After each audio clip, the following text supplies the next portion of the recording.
Ramogi, you know, we find ourselves in a confusing situation. You know why? Because we look at allocations that have gone into infrastructure and development, which has dipped.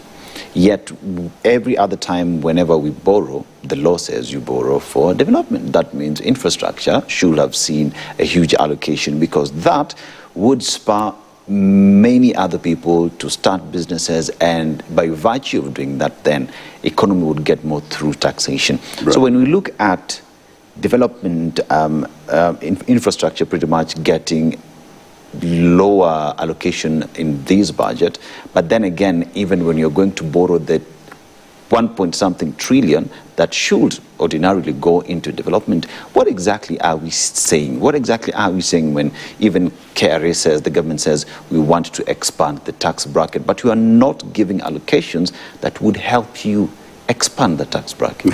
You've reminded me of a question your colleague asked, whether small businesses mean more taxes. Yes. But we'll come back to that. It's interesting that you framed your question as regards infrastructure and not development.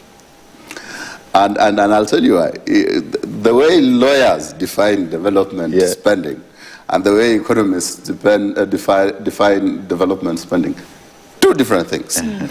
For us, salaries for a doctor that is stationed in Lodwar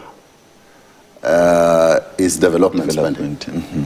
Because what we are saying is that the community there now has health facilities closer to them, and it's not just a facility, it's a facility with a resource person, it's a facility with equipment. And so the lawyer would define the construction of the facility as development spending. The economist will describe that construction, the drugs, the equipment, and the salary for the doctor as development spending. Now, who writes the laws? It's the lawyer. So you find many times we are at loggerheads, because there are a lawyer would imagine that brick and mortar development is, in fact, development.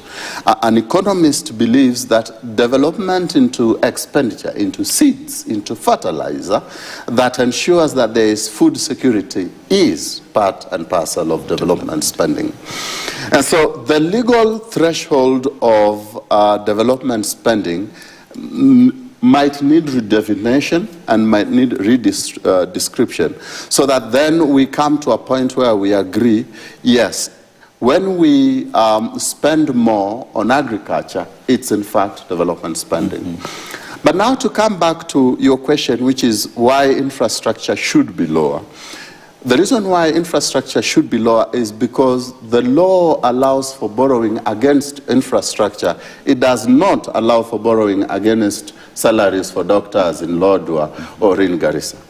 And so then, as the person now allocating resources, you say, let me allocate resources to this core function and then borrow for infrastructure, because the law allows me to borrow for infrastructure.